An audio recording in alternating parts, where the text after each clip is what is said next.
Hello, friends. Welcome to the Your Project Shepherd podcast. I'm your host, Curtis Lawson, and we are here to teach that every successful construction project has 4 components demonstrated by the simple drawing of a house. The foundation is proper planning. The left wall is your team, the right wall is communication, and the roof is proper execution. Have all 4 of these components in place and your project will succeed. We're here to help professionals and homeowners alike make the best decisions about designing, planning, and building custom homes. If you'd like more information about how Shepherd can help you with your project or business, visit us at yourprojectshepherd.com. And now, here's today's episode. Are you ready? You're recording? Oh, yeah. Do the official clap. Do you know how to loud clap where you do your treat between your fingers and your palm of your hand? Hey, friends. Welcome back to a new episode of the Your Project Shepherd podcast. I am joined once again by Toner Kersting, formerly of Toner Home Matters. He has left that company. Yes. He is now with Toner Home Performance. That's right. One company stopped. And the other one started fresh. No, it was just a good time to rebrand. They say that you need to rebrand every 5 years. We actually made it about 7 years on the last branding.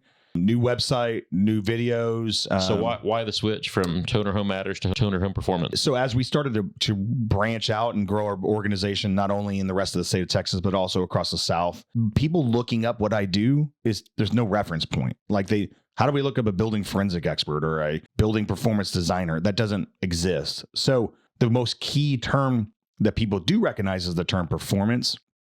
So we wanted to go ahead and get that in there. Matters was kind of originally part of the states of matter, and we had that represented in our logo in little forms and fashion, and that felt really good to us, but it didn't make any sense to anybody. So the word performance, and just we're trying to make it easier to find us online. That was really kind of a complaint that people had on a regular basis. I never knew that you existed. I wouldn't even know how to find you. Mm-hmm. So we're hoping that we can help generate that a little easier for folks. And I just wanted to make sure that we could make our name even longer than it was before. I did have to fight for the tonerhp.com, like hardcore. Tonerhewlettpackard.com? That's exactly right. So the guy who owned it used to work at Hewlett Packard when they thought they would sell ink from a long time ago. And he got canned, and he still owned the domain. And he wanted a ton of money for that domain. So I now know how to negotiate for domains and get it down. We got it down to a very, very agreeable price. But Toner HP is, how that's going to roll. You probably had to promise him that you weren't going to be selling like ink for HP printer cartridges. That's right? Correct. Yep. Yeah, that I wouldn't be doing. Well, and he thought that it would get like really, really popular, that people would only go to the printing company to buy their ink. And I'm like, no, that didn't really work out, man. Yeah. So he hadn't done anything with it in forever, but I do like the shortened. We have a longer name, but a shorter website address and a shorter email address. So, and I still just couldn't buy toner.com. That's been gone for a long time. Yeah. I think it's a great switch. It really defines what you guys do. It's more literal. Yeah. And more logical to people, as logical as my organization can be. Right. Yeah. But thank you. So today I wanted to talk about something that in your forensic business and your home performance business, you deal with a lot, and I ended up dealing with a lot with you and on my own also. And that is spec houses and production houses. Mm-hmm. And I think both of us get a lot of work because these things exist, right? Yes. And so we've talked on this podcast a lot. In fact, our focus has been on building custom homes. And let's be honest, most people out there in the world are not going to go build a custom home. It's something that's either out of reach financially for them, or it's something they don't have the time for. Most people out there are going to buy a resale inventory home, or if they want a brand new house, they're going to go buy a spec house that somebody builds or a production house, right? That's correct. And just to be clear, when we say spec house, we mean speculative home. Speculative. Right? So to bring it into the Houston context, if you have a piece of land and you don't know if there's oil under it, you do a spec well, right? You're speculative. You're trying to see if that will produce money or not. So a spec home, the word spec is shortened for speculative. They're trying to make money. This is for profit. And that's really the the two ways that these products line up against each other. They're both builders trying to build something for profit versus a custom home. You're not trying to build it for profit. So you are trying to build it on a budget, right? There are times where we have clients who try to build to make sure that they are in comparable values, right? Especially if they're borrowing money on that. But then we have plenty of customers who build houses way more expensive than what the market will bear, right? Yeah. So so the builder is speculating, or the other oil field term is wildcatting. That's right. We're wildcatting on some houses. That's right. And I would say that typically in town structures have been spec homes because the production builders are building in developed neighborhoods, which are going to be roughly out of town or out on the area. But like where we're sitting right now in Bel Air, the neighborhood right behind us, these were all production homes. Was a development. The neighborhood had builders that came in. They built a lot of similar style structures, but now it's in town. And if you were to build in the same neighborhood, it would either be a spec home or a custom home. Yeah. So it's time changes that, right? So this area was developed in the 1940s. So let's say 1940 to 1960s when this part of town was initially developed.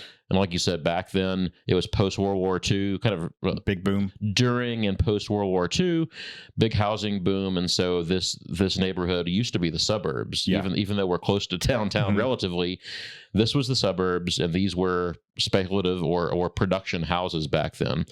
And it's, like in my neighborhood, which is 10 minutes south of here, that's why you see the same floor plan over and over. Just like we go out to Katy or the Woodlands or whatever, wherever the development's happening, you'll see the same floor plans repeated over and over with maybe a different elevation on the front, right? Yep. Same thing here. So when we go and remodel houses in these neighborhoods now, I walk in, I'm like, yeah, I've done this floor plan 20 times in the past. I've remodeled this house 20 times. Yeah, people walk in, they're like, I don't know how to remodel this house. Like, how do I reconfigure this? I'm like, dude, I've done this house so many times. I can tell you how to build this house right now, right? Yep. So they benefited from that then. Now, of course, the lot's going to be more expensive. There's some redevelopment associated with it, but which one do you want to start with? Do you want to start with spec or production? So I wanted to start with spec houses, and one thing is so we kind of touched on this, but we see again spec houses in infill areas, and infill typically means again we're in an urban area. We're kind of refilling what's already there. And sometimes there's also a use change too, right? Like, especially the closer you get to downtown, we used to have one house on a lot. Now one house sometimes becomes 2, 3, 4 houses or more on a lot, because you're changing the use and the density of that property also. And I appreciate that. I appreciate the opportunity to move to more dense infill properties. That's how we keep things somewhat under control in terms of pricing. But let's categorize the specs themselves into two different groups. We have spec homes that are built by professional spec home builders. I could name a couple, but we're not going to do that today. They do this for a living all the time. They have a brand. They build, they could do 100 spec homes in town this year. And the one I'm thinking of in particular does about 700 spec homes in town a year, and they're accountable. They have employees and got people that have been with them for 10, 15 years. That's the type of spec home that I like. The other type, and it's the type that I see the most forensic issues on and legal issues on, is the investor-driven spec home, which I would call an investor home, not a spec home. Spec home is, speculative is because it's part of your business plan. But an investment builder is just trying to put up a house, make some money, and fly. And one of the things that they do is every time they do a new development, let's say they buy a property in Somo. You know what Somo is? Somo, no. Somo, South Montrose.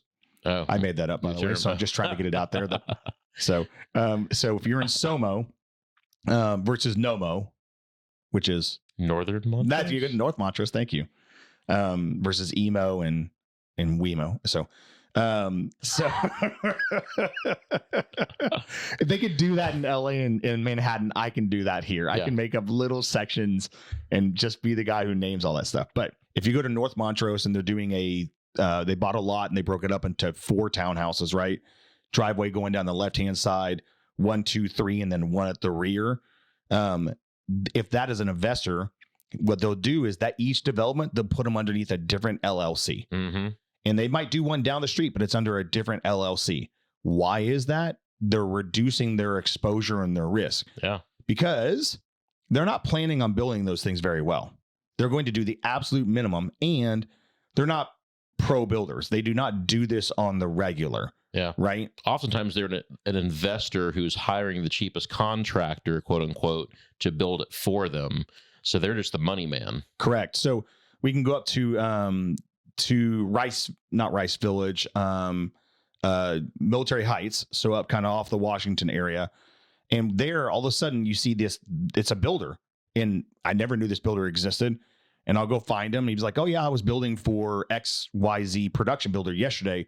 Now I'm building this. And what the investor does is he goes out and finds a young builder and says, hey, be the builder here. And what that builder doesn't realize is that he's building that project for the investor, but he's also carrying the warranty on 4 townhouses that are being built like garbage. Townhouses in particular are already extremely challenging pieces of architecture in order to perform properly. Mm-hmm. Very, very challenging. And then they're being built in a medium that does not allow for the most cognitive solutions to be applied, because economically, they don't want to apply those. Mm-mm. They are big, tall, painted pigs, and they are so good for my forensic business, and they're so difficult to fix. So then why do they keep getting built? Because the average ownership is only 3 years. Yeah, there's a big demand for them. Big demand, and people can sell them. They can sell those pig houses over and over and over again, because they'd have the next buyer can have an inspector come through. It could be an engineering group that does inspections. They're not going to see what we see. And the owners that are selling it, unless I've been out there or someone like me, they don't even know what to disclose. They just think that this is just it. But man, the stores, the restaurants, the coffee shops, the location sell that house today. So difference between investment-driven spec homes and professional spec homes, I think we need to delineate between those two. Yeah. So a professional spec home builder, often, you see more of the, maybe less of those in those areas, and more, like a Bel Air, West University, Memorial, where they're buying oftentimes a larger lot, or a single family project, and not trying to throw up 4 or 6 townhouses on a lot. That's most correct. of the time. Most of the time. So I was in Austin on Friday, East Austin, at the back of an older neighborhood. There was a bunch of open or trees and stuff like that. And the guy bought a 6-acre plot. 6-acre plot in East Austin, we'll take it. Now there's 19 little individual single family homes. They're not townhouses, 2-story, of course it's Austin, so it's kind of mod style. And that group I've done work with before, they have like 5 or 6 of those developments going on. They do, about 100 to 140 properties that get completed a year. They have a lot of risk, right? That they have to accept, and they're willing to do things better because they don't want to risk that brand. They also do all the financing in-house and all this kind of stuff. So we're looking for someone that's going to be there and responsible to warrant it. So I would warn everybody, if you're buying a house from someone who's just an investor, get ready to know that you have basically no warranty. Because if something goes south, they're just going to bail on the LLC. Yep. And that's the point. Yeah. In any of these spec building or production building scenarios, right, the builder's profit is maximized by building these things as efficiently as possible. And that means time, means build it as fast as you can, Correct. Hold it the least amount of time. And also that means cost, build it as cheap as you can to maximize your profit, right? Correct. I mean, it's like any business. You want to build your widget as cheap and fast as possible because you make the most money. Well, I would say not like any business, because if you're in business for a long time, it's not a sustainable business model, right? Because risks will catch up and offset that, right? The bigger spec home builders, they value the things that are under the skin, right? Not just, hey, a bunch of really beautiful marble countertop and let's paint it, white or whatever the most recent design trend is and push this thing out the door. They know they don't want that AC system that's not going to work to come back to them. That's going to create a challenge, right? They want to think about things like the durability. So what's really popular in investor driven is when you come into the garage, they don't put down an epoxy coating, they paint the garage floor. Well, the older guys, the more professional spec home builders, they know that you can't do that because the slab's still wet. So I come into an investment one, and what's happening in the garage? It's all bubbled up, all bubbled up because you just bought it. And I tell my clients that. They're like, well, I want to sue this guy. I'm like, no, you actually got what you paid for, right? Had he done the better AC system, the better envelope, the better insulation, you would have paid for it. And that's going to be the case in almost all of these scenarios we're talking about today. It's important for our clients to know what they are buying, right? And to be honest about it. But the reason why these things exist, the reason why new homes are popular is because it appeals to the most basic psyche. It's shiny and pretty, right? And that's all they know. And then especially if it's their first purchase or maybe their second purchase, they haven't had, until you've had a challenge or something, you don't know to question it. So, yeah. Oftentimes the things that are shiny, sexy, right? They just get prioritized over quality.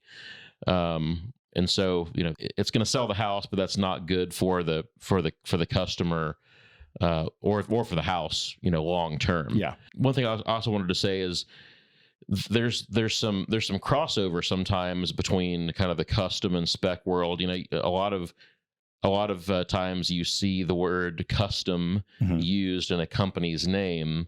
Yes. Like my home building company is Crafted Custom Homes, and you see the word so-and-so custom homes used a lot, even on companies that just do spec houses. Sure. And so people are like, oh, I bought a custom home. No, you didn't buy a custom home. You bought a spec home. And the guy just had the word custom in his title. Custom is when you're in there from the beginning. You're working with them to design, pick out everything that you want. That house is being built for you, right? In a spec house, like you might get, if you come in the middle of the process, you might get to pick out the countertops and the tile, but you're not gonna have the chance to affect the floor plan or the structure or the mechanicals probably. Sure. So that kind of brings in the semi-custom spec world, and this is where the speculative builder. So we had let's kind of build a ladder here. The bottom rung is the investment builder, right? The next one's going to be the speculative builder, and right around that same thing is going to be the semi-custom home. These are typically production builders that are building in town. So great example, Newmark Homes does this, Trendmaker or TriPoint does this, David Weekly does it. Weekly. Partners in Building does a little bit PIB, of it. Yep, yeah. Partners in Building does it. And then they do allow you to come in and kind of alter. They all have their own process. Mm-hmm. You're most likely starting with a plan that they've already done someplace else before, and then you're altering it. So it is not true custom, but you do get a ton of choices on your fit and finishes, right? Flooring, paint colors, countertops, they go through their process. They're probably not going to alter their basic specs of the home, though. They're not going to say, oh, for this home, we'll give you the option to do, thermoply sheathing and go to zip-R. No, you're getting what your standard spec. You're getting what's out in the suburbs. Now, we have had good experience with Weekly when our clients have gone to Weekly and they've done all of our specifications. Newmark already built an extremely high performance structure to begin with. They're probably the best envelope performance out of any builder in the state of Texas, production wise, or they match most custom, like really high end custom stuff. They're different though. Trendmaker, TriPoint, they will do some modifications. Most of these, I would say most production builders we've done projects with either in town or in their normal neighborhood. They're almost always okay with it because it's just a change order for them. They get paid more money on that. So they don't really mind, but the only thing that would hinder that is the process. Does it gum up their process? Because on their short money, they can't add another 30 days to that. That will start to mess with their model. And some of them become so large that communicating these kind of requests becomes a little bit of a challenge. But I love this semi-production stuff, semi-custom stuff. We have a lot of clients who are coming out of medical situations or failure houses, and they want something to go to. And this is the level that will bring it to them, because they also don't have time to wait, right? A speculative builder doesn't necessarily build as fast as a semi-custom builder will. Mm-hmm. So I have a client right now who's coming out of a very bad situation. They need to get into a new space. They don't have time to build custom. They said they would if they had time, but they don't have two years to commit to that, right? They don't even own a lot. Starting from absolute zero, that's a 2-year process if you're lucky. So they went into a semi-custom home. They made some change. The house is almost done. It's like at flooring stage, but they hadn't installed the final outside units yet. So we were able to make some modifications. There are further modifications they want to make, but they'll do them after they close. So they'll be in that house the next 30 days, dramatically improve their situation, and I think for a really killer deal. But you and I could drive down a street and we could pick out what the semi-custom production guys, right? Yeah.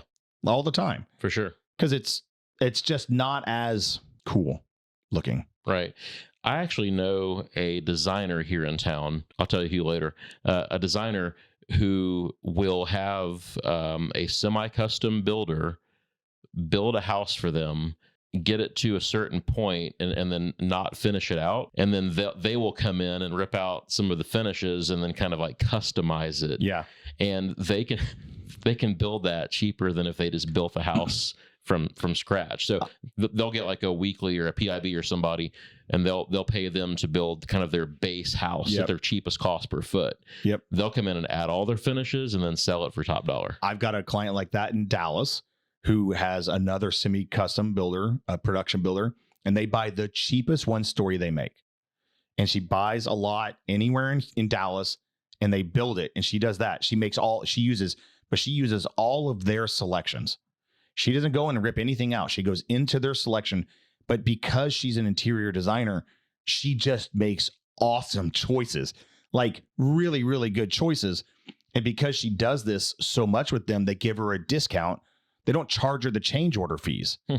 So she's producing these really cool looking production homes in a kind of fringe area of Dallas.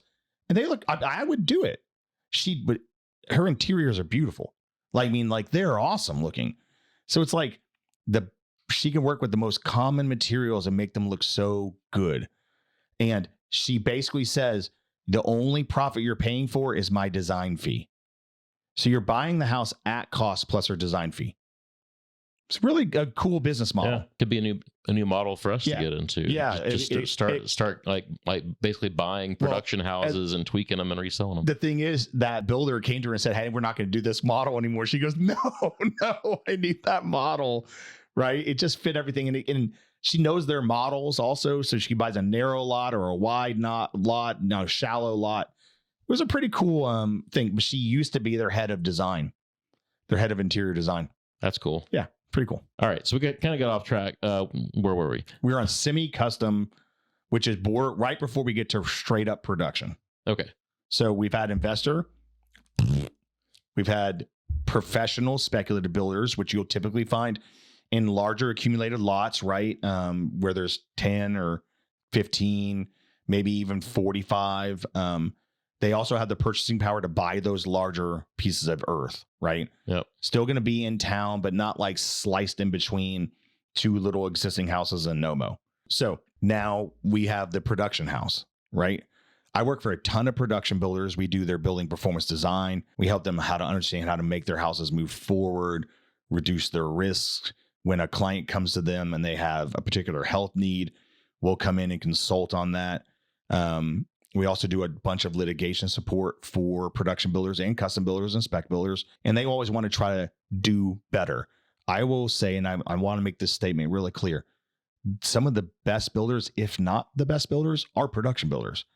There are those out there that are just trying to hose you, and people feel like that, but it's also someone who's buying a house and they expect more than what they're purchasing. Mm-hmm. So they're buying a $400,000 house, but they think it's a $800,000 house. Right. And they're not honest about what they're considering, right? Or what they did purchase. And I had to kind of sometimes be the velvet hammer to remind them of that, right? And we said, let's work with what you have. This is especially the case if someone has a medical condition and they don't tell the builder, and they expect that this new house is going to meet the very particular needs of their medical condition. That's just naive, if not borderline ignorant. So we very regularly recommend to some of our most challenging customers to go buy a production home and to understand what they're going to get, and either work with the builder to modify to meet their needs, or buy what they get and then make the modifications on their own. It's going to be out in the county, right? It's going to be way out there. But but you know what we get with that? What we don't get with it in town? Good schools. That's true. Right? I mean, go try to find a spec home where your kids can go to Memorial High School and tell me how much that's going to cost. Yeah. $2, $3, $4 million. $3 million. Right? And then that's totally different. I mean, there are some extremely high-end spec homes, and they are built as if they are custom structures. And that is totally different. Right? I've got one that we're working on right now. It's gonna hit the market in next month for $4.6 million in River Oaks. I don't consider that a spec home, even though it's being built for sale, but it followed the exact same process as a high-end custom home. See, I think there's a lot of those types of homes out there that are built like crap, though. I mean, like I don't know how many of those, high-end spec houses that I've been through that I just thought were total garbage. We just had a conversation about when I got up here. It was like the first thing we talked about. That house in particular, though, is built to our standards, and it's marketed as such, and they're asking a premium for it. So, and it comes with a different set of guarantees. I go to plenty of very, very expensive spec homes that have horrible performance standards. And that's the French version. That's the Spanish version. Horrible. Okay. It's French too, right? Daniela? C'est horrible. Maybe. Sure. I don't know. It feels better. I took French in high school, but I can't remember it. The reason why I say that is I can ask where the bathroom is. I don't know what happened on my spell check, but every time I write horrible, it changes it to horrible. And I feel it's too humorous for me to change it back. So every time I write something's horrible, it becomes horrible. I also think it downplays the severity of that term. Since we're on that topic, my daughters had a Ford Escape old car that they were driving. We always joked it was the Escape. The Escape. And so when I typed it one time, I added the little tilde on the E for our family group text. And now every time I type the word escape, it comes out as Escape on my phone. So, that's awesome. Anyway, that's great. Finally sold the Escape this weekend, by the way. Did you? Okay. No more Escape. No Escape. So that's a really good point. More expensive doesn't necessarily mean that you're getting better quality, right? Right. Because sometimes you're still dealing with the investors, even on the high end stuff. I know there's quite a few investors here in town that build a couple $1 million spec houses, and they're buildings to some terrible standards. But then I know some people here in Houston and Austin that build, spec homes, and they say they're buildings to these really cool performance standards, and they're not. Yeah. It's very social media driven. And I remember walking one, and this guy has a ton of followers and everything. And the basics that he was missing, I had to pull the Hoosiers scenario on him. Like, hey, you're not allowed to shoot, bro. You can only run back and forth. No more shooting for you until you get done with these basics. Oh, Hoosiers. Yeah, Hoosiers. I thought you said Hooters. No, not a Hoosiers. There might be you can come up with that one for the next one. But in Hoosiers, Gene Hackman says, no more shooting. You guys just running, and that's it. So, and I feel bad because I still see this guy marketing his houses, and I'm like, as if they're like these wonderful structures, and they're not. So if I think at the really, really high end level, when they do well with this, people appreciate it. And that's even more important for them to do these processes, because those homeowners can torch you. They have attorneys on retainer. They're pissed. Right. But a lot of times what will happen is there's so much profit in those houses. The builders will throw some money at the situation when things go south and appease a homeowner. And there's this kind of rate of life interference.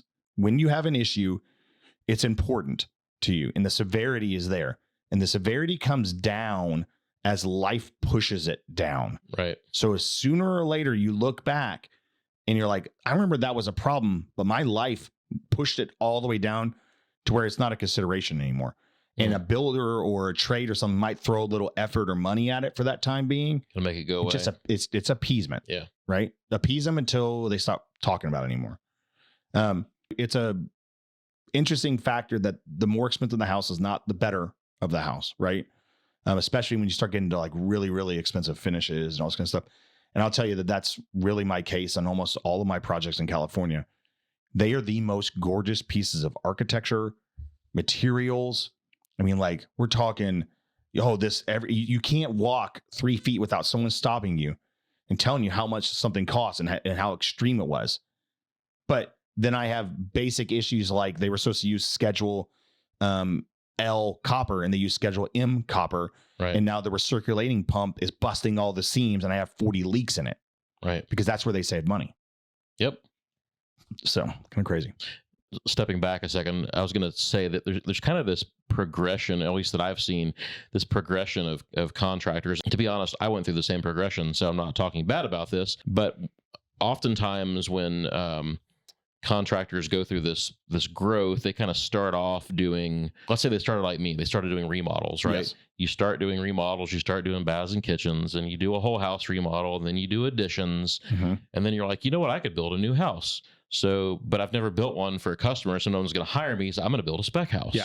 So you go from being a remodeler to I'm throwing out spec houses now. Yep. And then you do open houses. People are like, oh, this is nice. And they hire you to do custom houses. And now you're a custom home builder. Yep. And so it's this progression that a lot of contractors go through. Or on the other end, it's a guy that he worked for a production builder. And now he's like, hey, I've been working for this production builder, throwing up 100 houses a year. I'm sick of this, but I like building houses. So now I'm going to shift over. I'm going to build my own spec houses. Yes. So those are kind of like the two pathways that people often get to being a builder, right? Most definitely. And there are some that stay at the spec side because they don't like homeowners, right? Which that's the variable. Yeah. I don't like risk. That's why I don't do spec houses. That's right. And if you do, they do the things like the LLC per house to lessen that risk. So, and they buy these warranties that give you the feeling like you have a warranty, and it's really just kind of a insurance policy. Yeah, it's like a small insurance policy. But it's in either way, when we get to the production side, think about the liability that a production builder has, the practice they have. Can they make mistakes? Yes, they can make mistakes. They're only as good as the worst subcontractor. Is the business model perfect? No, they're still trying to make profit from that house, right? So they're going to make considerations. They're not going to choose the best feature of every feature that can go into the structure, from mechanical through the flooring, right? You're also getting a lot, and what I see, a lot of house for your money still, especially by the Houston standards all day long. The amount of house you get for $500,000 in Houston is ridiculous. It is. By even just 2 hours away standards in Austin, or San Antonio is actually, we can talk about San Antonio one day. Dallas, right? What you get, if you want the best $500,000 production house in Texas, come to Houston. Don't go to Austin. Don't go to Dallas. And it's just cheap dirt, convenient, and the schools are gonna be awesome, right? You're gonna have 6,000 kids in your high school. Like, yeah, good luck. But you water down the top 10%, right? Like at least 600 kids will get in the top 10%. Versus between your office and my office here is Bel Air High School, extremely competitive high school, right? And good luck with that. And to live in that area, you're either in an apartment or you're in a very expensive structure. Yep. So, and if you buy a new spec home in Bel Air, it's going to be 1.1 at the minimum. Oh, not even anymore. Yeah, oh, really? Yeah, more like 1.6, 1.8. Wow. Yeah.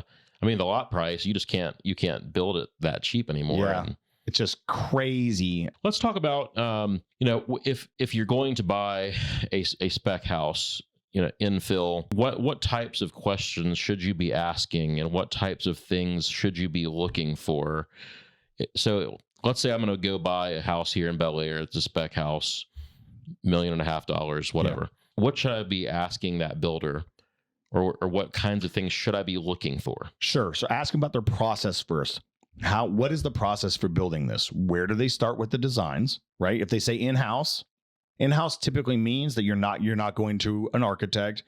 you're buying the plans online, or you have a draftsman. So that's your first kind of statement for quality. That's or it could be in-house, meaning that builder has a partnership with an architect or building designer. correct. Using kind of some of their stock plans. But we want to go back to the very, very beginning, right? Where was it designed? Okay. And then how was it engineered? Typically, like structural engineering, right? The good thing about being in here in town is there's probably going to be a permit and there's probably going to be inspections.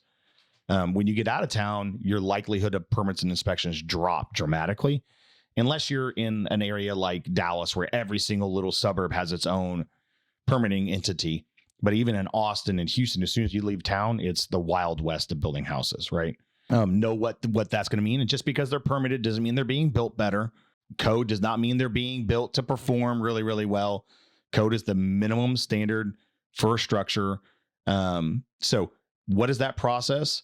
And so the process will tell you the quality of your spend. So if they say, oh, yes, then we have an interior designer, or then we use a building performance designer, all these other things are going to be missing. But you have to know to ask these things. The good thing is they can go back and listen to season 1. All the same thing same teammates that your season 1 family used, a good spec builder should also be doing it. Yes. The reason why they wouldn't is because they don't want to involve those decisions so they can make poor ones on their own. Mm-hmm. That's why. Same thing with these semi-custom guys. What is their process? Now, they may have an architect in-house because they do so much work. It's just better to have an architect in-house. It's cheaper and better control. They're going to have a guarantee they're going to have better engineering, right? Because they need to have that engineering done. Now, it's going to be built faster. And how is it being built faster? Because they have a very tight schedule. So sometimes people believe that fast build yields low quality.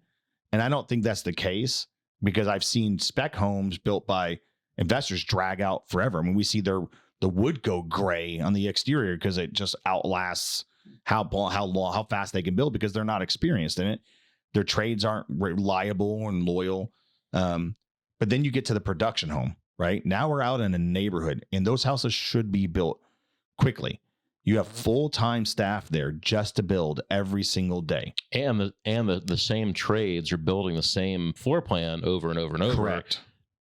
You know, the framers especially, like you see these guys sometimes building these houses without looking at the plans that much, because they built the same plan over and over so many times, they know it. They know it, and that's good, right? We want repeat. Now, also what's good from that is if a problem arises, they typically figure it out, right? And it gets worked out in the first house or two.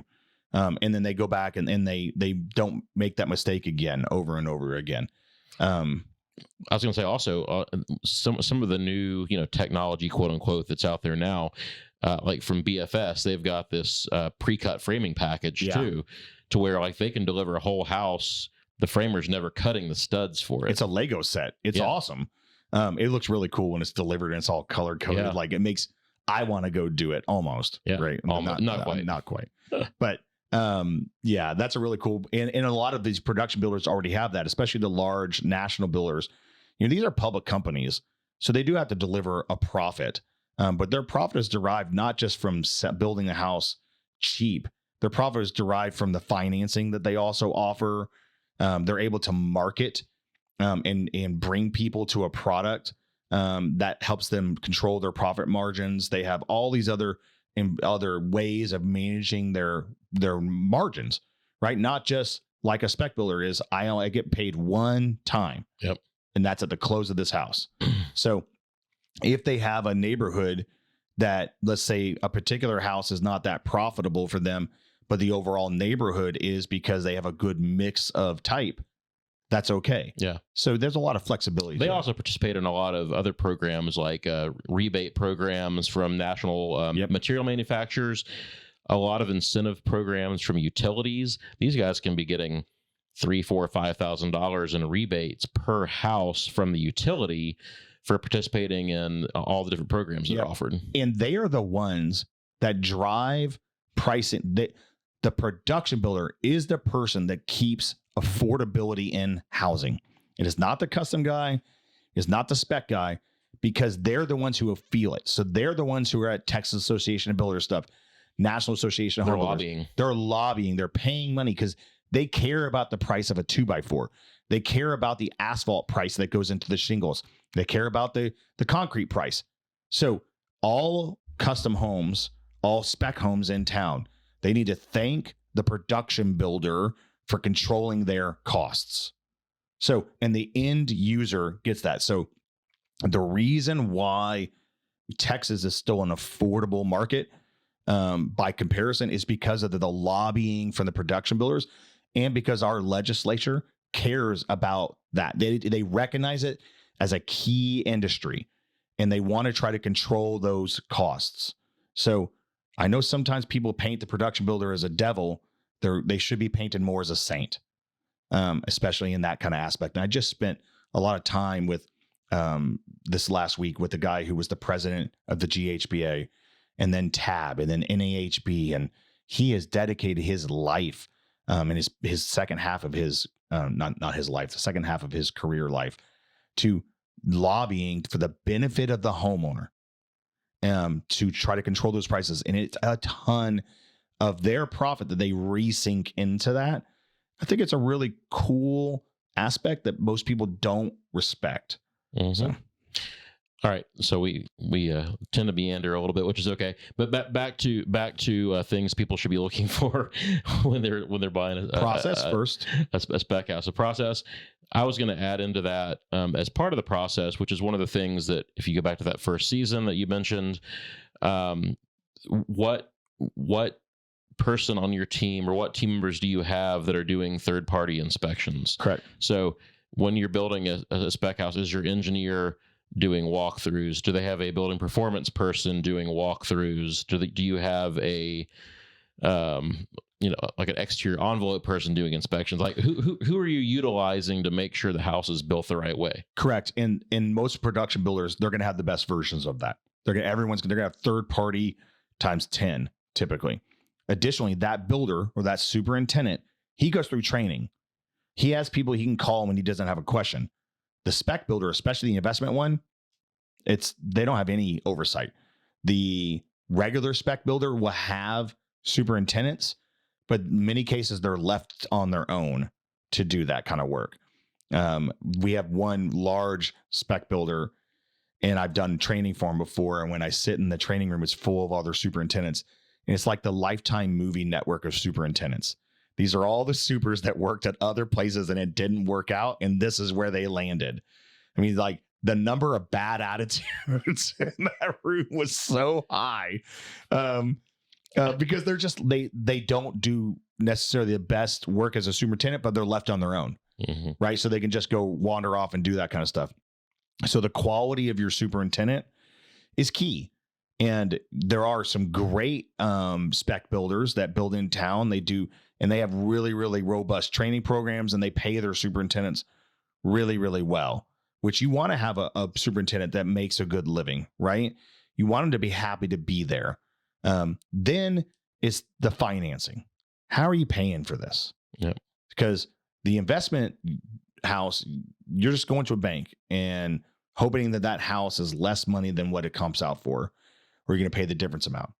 When you go to the speculative builder, they will have relationships with financial institutions that they can refer you to. And then you go to the production builder, and they have them in house, and they will tell you what you can afford and you can't afford. They will walk you through that process, right? Yeah. And then it's all said and done, and you move in.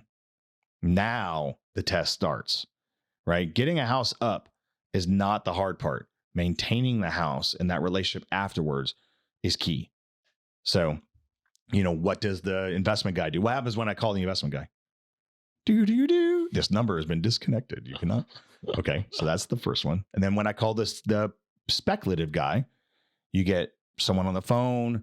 They go, okay, we'll let someone know, we'll email them, right? You're dealing with regular communication. Then you get to the production builder and they go, great, thank you. There's a form online, and those forms online are not blowing you off. That's because they want written record. Right. And it's a process. It's a form online. Please fill it out. You will be contacted at X date. They will have it resolved by this date. And those warranty managers, which I have a list of warranty managers that I want to hire from production homes that is so deep, but I value those clients, and those are some of their best tools. Yeah, the warranty guys of those companies are often their best employees. Yes. Yeah. Best attitude, best knowledge base. And they're very similar to how we learn. We learn from everyone's mistakes. That's where our strength comes from. So for us to hire a warranty manager makes sense because they've been learning from those mistakes. But, and also, and I'm sure you've experienced this, sometimes having your project manager who's running a project stop down and go do a warranty, is that efficient? No. Well, I mean, for me, sometimes it works out because he's the guy who built the house. Yeah. He knows the ins and outs of it, but it's not the best use of his time. Yes. But production wise, it is not. You will not have the guy who built that thing, watched it get framed, come out there. It'd be a warranty manager, and they're super patient, and they can show up at 5:30 in the evening, and they know all the trades, and I love that. Yeah. But you're out in the suburbs. You're not in town typically. Again, with them though, they're building the same house so many times that like that warranty guy knows that floor plan. Like, so it's not like a one-off custom or spec or in-town spec house where the only guy that knows that house is the super who built it. And I will say that in terms of range of warranties, the investor, it's all types, right? I've had windows that were installed upside down. I had one the other day. They installed the windows backwards. So instead of the solar heat gain coefficient reflecting the heat out, it reflected it inward. And it was just cooking. It was like a little oven in each one of these rooms. And I didn't know it until we saw that the stamp was backwards on it on the bottom left-hand corner. And this window actually stamped its windows. So nothing wrong. I don't even know how they did. Well, I do know how they did it, but anyways.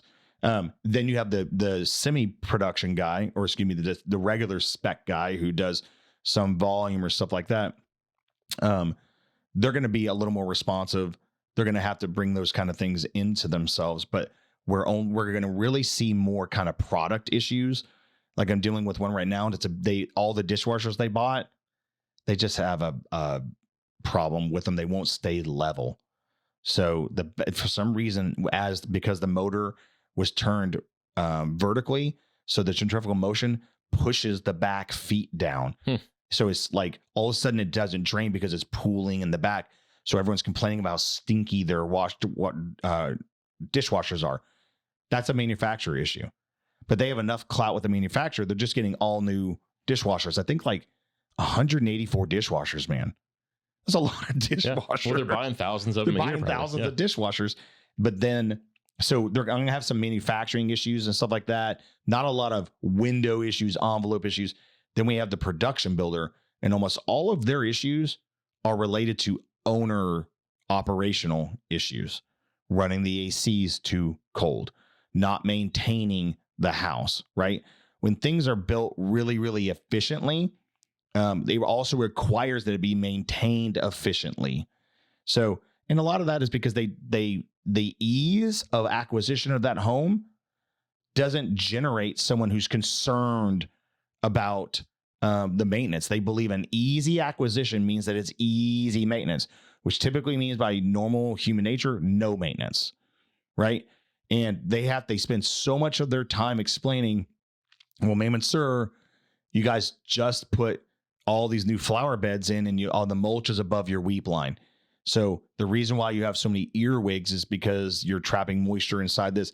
And mulch is nasty, nasty stuff, and it carries bugs and germs and all this kind of stuff. Or they don't change that filter out because they're so excited that everything showed up at once. They didn't read that warranty book. Yeah, I mean it's like the kind of like car business too. It's like the Ford Escape buyer is not the same buyer as the Maybach buyer, right? So the Maybach buyer is going to care about if they're going to take the time to maintain it. They're going to use Maybach actually comes and picks up your vehicle and gives you another Maybach while they do. Yeah, did you know that? No, I mean, next year you'll know that. I got rid of my Maybach a few years ago, so I forgot about that. But you know, the buyer who's buying more of the volume product is generally not. I'm making a big generalization. They're going to be the ones who are just using the product. They're not as concerned about the maintenance of it. And that's also why our production neighborhoods, 5, 10 years later look really ragged, right? Because for all that large of a volume of owners to all equally maintain their structures so that visibly they don't look decrepit is really low. So we say, a production home at year 10 when you're going to buy it is one that you're going to need to start addressing these issues. So the rate of maintenance and the quality will dictate the quality of that house at year 10. Yeah. Unless they have a really, really strong HOA who's on people's ass about making sure that the neighborhood looks good. But the HOA in a new development is owned by the builder until it's 90% done. So these developments that it's going to take them 3 years, by the time they actually flip over, they could be a year 4 or 5 to the actual HOA. And then the HOA kind of has to find their way through things, enforcement arms, all that kind of stuff. So it's we could have a whole conversation just on HOA stuff. In fact, I have a really great attorney who resolves HOA issues, right? And that's important because you do need to know what you're buying into. Fortunately, in Houston, we have a lot of lack of HOA. We have a lot of lack of that kind of stuff. In town. We do, yeah. But not out of town. I will say that, some of the new developments, I'm thinking like Cinco Ranch and Katy, right? That was set up really well. So even like at year 10 of Cinco Ranch, that stuff was good. That stuff was still looking good because as soon as those houses started to slip, the HOA would be all over. Like, you have to fix the outside of your house. Cinco Ranch broke up the HOA by phase, not by the entire development, because it was going to be 28,000 houses or something like that when it's all said and done. So I mean, Cinco Ranch could become its own city in itself. But as HOAs decline or as things start to become more expensive, those production homes I think can wear out. But that investment home, it'll look like hammered bananas in 1 year, right? Because the finishes on the outside, a lot of those finishes they did buy, they look really good, but they're not as terms of the best quality. Yeah. So I think about like a quartz countertop. Like you can like some of those houses have, when you buy it, it's a fantastic looking quartz countertop. Mm-hmm. It's very on trend, right? But it was the cheap version of that. Yep. So after 5 years, that white quartz is now yellow. No, it's when you have the big island and there's a double sink in the middle. And where does that crack happen? Right in front of the sink, because that was the weak access point. And that's the sink would expand and contract with temperature and weight it would go and crack it right there in the middle all the time. Yeah. I mean, I've seen a lot of yellowing quartz because the cheap stuff doesn't have the same. It's the resin that yellows. Yeah. It has the cheap resin in it. And so they start to look like crap after a few years. That's right. Yep. So, and then those little things like the caulking that they used didn't have a UV base in it. So it starts to yellow really, really fast. Fencing is a big one, right? What a fence looks like in 3 years. Same thing with our shingles. We're dealing with one right now, Spec Home, and their pool keeps filling up with the granules from their roof because they use an extremely cheap roof, the asphalt shingle, and it's just shedding all of its particulates at a really, really high rate. And it's getting into the pool, and then it got into the pool equipment, and it just shredded all the motors.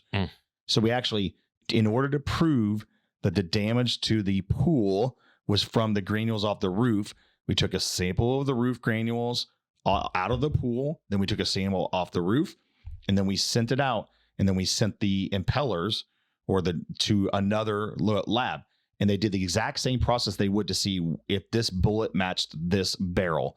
So they were able to determine that the average diameter of the granule matches the average diameter of the scratching on the impeller. So that's how we proved the two things. Dang. Yeah. How pissed off do you have to be at your builder to go to that length to prove it was we're actually representing the pool builder. Oh. The pool builder's like, this isn't our fault. Yeah. But he's already replaced that motor twice. Okay. So he sure did imply it like it's his fault. I'm like, you should have gone through this at the beginning. He goes, no one would have gone through this at the beginning. They were just being... I would never think of something like that. No. And the manufacturer paid for the first motors. So the manufacturer replaced all the motors the first time. He replaced them the second time. It's happened again. And because they were also cleaning the pool, by the time he would get there to see what was wrong, they're keeping the pool clean. Yeah. So the granules weren't there. I'm like, don't clean this pool for 30 days. Just let it be. And I came there and it was just like covered. And it's at the hot tub side. So it's really, really small, and all the drain on a hot tub. So the hot tub drain to volume ratio is much, much higher. Anyways, we could have a whole conversation on pool. We already had a conversation on pools, but lately I think we're 15 or 16 pool claims this year. So it's that's a funky business. All right. So add that to the list too. See, there's two episode ideas in the last 5 minutes. Write that down, Danielle. Yeah. So they're fun, but it's anything with the roofing side, right? So yeah. So to kind of put a bow on this discussion, wrap this thing up here. So we talked about things to look for, things to consider when you're buying a spec house or production house. So again, on the spec side, it's talk to them about what their process is, understand like what their team was, go back and listen to season 1 of this podcast, and then take those same steps and ask the builder, hey, how do you handle these things? Because those are the right steps. Do you have the team? Do you have the third-party inspections that are taking place to make sure this thing was built per the specs? How do you finance this? How do I pay for it? And what happens after I move in? What is your process? What is your warranty program? Yep. Like, do you self-warranty this? Do you have a third-party warranty? What is the warranty, right? Yep. If they say there is no warranty, that's a red flag. Yep, it is. And some of them will actually take the houses and they'll take one LLC and sell the house to another LLC to cancel out the new home warranty. So when you're buying it from a secondary LLC with no associated warranty. Yikes. And I have another ones where they will rent them for 2 years and then there's 0 warranty at that point. So lots of ways through this. I could probably teach a class on how to scam somebody really, really well if I wanted to, right? Because we see it on both sides. But what would you? So based on this, what would you buy if you had to start your? Let's frame it real fast. Young family, got you both your kids. They're about to be in high school or they're about to be in elementary school, right? You've got $650,000 to play with. That's what you can afford. That doesn't mean that you necessarily have it in cash or anything like that. You're probably in your low 30s, let's say 35 years old, and you're moving here to Houston. Which one are you going to do? I mean, it depends on what your lifestyle is and what, like, how you want to live today. Right? Because I mean, to some people, living in town and being close to things to do is super important. And some people living in the suburbs and having really good schools and all that, and safety is more important. So it's really prioritizing what's important to you. But if we're purely looking at housing, at the quality of the housing stock and things like that you're picking up for $650, I would say go to the suburbs and buy a new production home. But I made this choice when I was in my 20s. My wife and I wanted to live in town. We wanted to be close to restaurants and stadiums and arts and all the things that we like to do. So we made the decision to buy an older 1950s home and stay in town because that's what's important to us. And our kids have been at good schools. I mean, like, we paid for private school. Again, that's the decision that we had to make, right? Yeah. We decided we're going to pay for private school for a certain amount of time. And then thank God they got into an amazing magnet program at the Performing Arts School. So our school situation has been fantastic, but that's not the case for everybody. And again, that was just a lifestyle choice that we made. Yep. And we started, I would go production. I would go out to the suburbs. I'd maximize that's the first like major ownership opportunity. And I didn't know what I didn't know, right? Like, I would go out to the suburbs. I think one reason why you also were okay with an older house is because you were in this game, right? And you also had a confidence that I could do anything. I mean, hell, you ran pizza places before we did this. You could do anything, Curtis, right? So I did this personally. We bought a production home, a really, really cute, absolutely adorable production home in Dallas was our first house. And we had babies and starting life, and my dad told me, you don't need to save for escrows. You can pay that at the end of the year. That was a horrible recommendation, Dad. I should have had it all go into escrow because coming up with that, it's, I loved it. I loved the newness. I got to learn about the house. I didn't change my filter, my media filter. I lived in that house for 3 years. I didn't change it until I moved out. and it was Shame. told about it. Shame. So I love that, but I also appreciate the structures we're in now, which don't look like production homes. Yeah. So, I mean, financially, if you plan on staying in one place for a long time, it's a good buy, especially in a market like Houston. I'm thinking about my best friend. He and his wife bought a brand new house in Cinco in 1999. Oh, they should have bought 4. 99. They still live in the house today, the same house. They raised their kids in it. Their kids are now going to college, and that house has probably tripled in value from what they paid for it in 1999. They've hired us to do like three projects in the house over the last 25 years. But man, that was a great buy for them. I mean, they bought it for a great price. They paid it off. Yep. They upgraded it. They got the great schools, and now they're in a great financial position today because of that. And probably where they live in Cinco, it's so much easier to get out of Cinco than if they were going there now. Oh, it's the old part of Cinco. It's like inside 99. It's inside 99. They're actually in town. They're inside the third loop. So no, and that's great. They basically live in Houston. Yeah, basically at this point. See, that's a really good example, right? And that worked out for them, and they stuck around. And I think everyone needs to, and this is really where a good realtor is going to come in and help you figure out. You do want to get the most house in the best location that you can afford. And I would say sacrifice space over amenities, right? Your proximity to your school, restaurants, the really nice HEB, right? That kind of stuff. So it's a interesting, this is a great topic today. I think a lot of people ask this question. I'm glad we were able to highlight those kind of in-betweens, the investor and the semi-custom stuff, because I think that works out for a lot of people. And I do see that.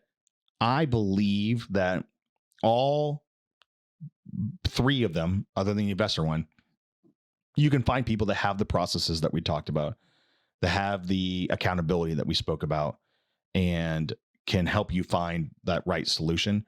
There are going to be other ones that don't. It's not equal across the board.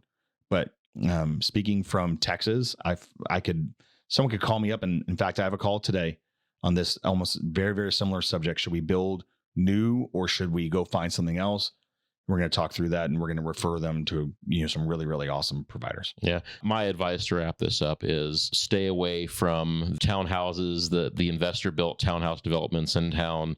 I think almost all of them suck. There may be a couple good ones out there, but as a rule, stay away from that stuff. If you're going to buy a spec custom, we'll say, right, like a high-end spec house, try to buy it from somebody who is a true custom builder, who's also building has some brand, somebody who's been in business for a while, that you can look and say, that guy is building a lot of spec houses. It's not just a one-off thing. Buy from an established company that you can look at their track record of building this type of product to know that they're still going to be there 5 years if you have a problem to stand behind it.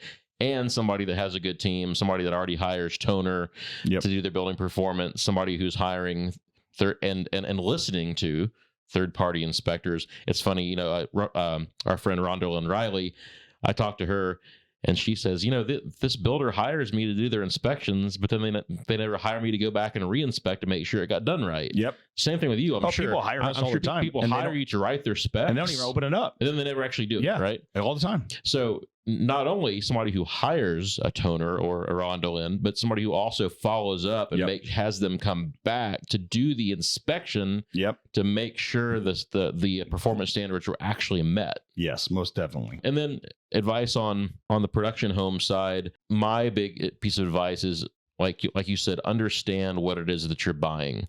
Don't expect a $400,000 house to perform or to be a $1 million house. Understand the product that you're purchasing. Correct. And I'll sum that up. And when I was a 21-year-old home builder, and I was walking to a new home with a family, and the wife said something. I'm like, well, that's not included in what you bought.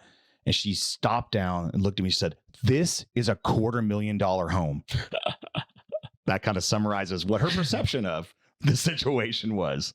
I had to stop. I was like, oh, yeah, you're right. It is technically a $250,000 house. Yeah. Correct. I mean, I've had people say something like that in relation to a, like, this is a $250 million home. It's 2.5 million. And I'm like, yeah, but it's not $1 billion, is it? Awesome. Well, thanks. Good topic today. Yep. Thank you for being on. And thank you, all you listeners and viewers, for joining us on this episode of the Your Project Shepherd podcast. We'll see you next time.